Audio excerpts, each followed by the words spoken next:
cringe, cringe, cringe.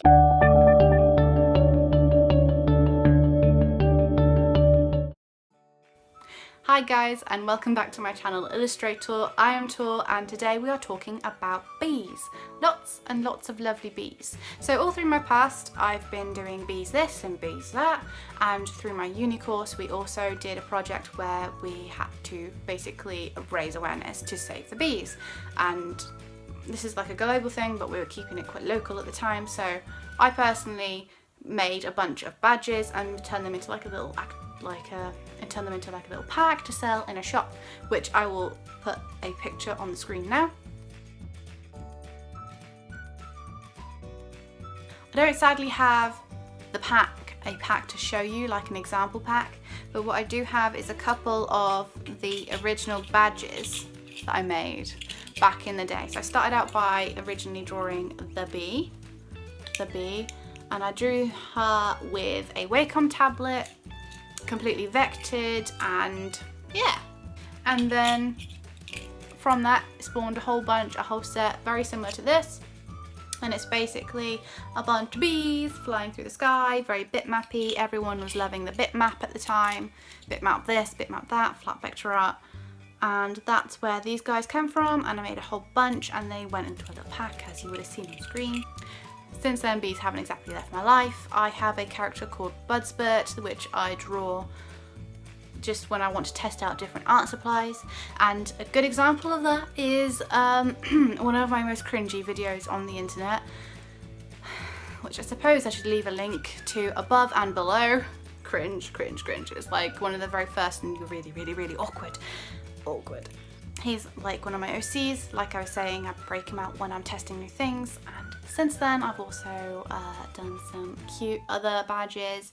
Very vector, very simple to create for a badge, which is kind of a bit fun and a bit quirky to sell at different shows and things that I attend.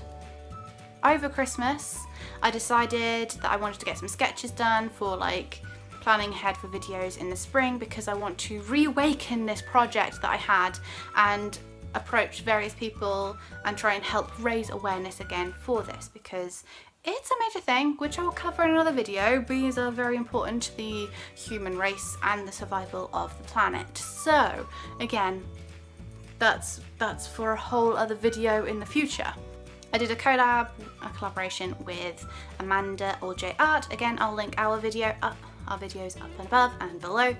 It's worth a watch. I was really inspired by Amanda's art, where you can see inside the creature's home, and it's sweet and tiny and cute, and there's like little furniture and stuff, and I was like, let's do something with this. So this is what I drew over the Christmas period in an old sketchbook to try and use it up, and that's as far as it went. And I tore it out and I put it on the side, ready to ink up and colour later in this year. So to help with the whole gathering correct information, I have my old folders somewhere with all the research I did back on my uni course, which was a lot. I kind of went overboard with the whole subject because I loved it. But since then I've also found a really cool book all about bees. What I want to do is try and turn this into some kind of much more basic, because no one's going to buy a giant book like this and read it from cover to cover unless they're a bee enthusiast like I am. So I want to make it maybe into a comic or something so that kids can understand it better. So as you can see on screen, what I did for this art piece today was I bought myself I should do an art haul at some point, because I've been a little bit crazy on Amazon snagging up the January sales. But I bought myself a whole bunch of fine liners. These were the Copic multi-liner set 30th edition, and basically I was after some fine liners that weren't black and that I knew would go with Copic. So I haven't tested any other brands too much, whether they do work with Copics very well, but I know that my standard Copic multi-liners work really well. They were made by Copics and therefore work fantastically. Just remember to let your ink dry before you do move on to colouring with alcohol-based pens.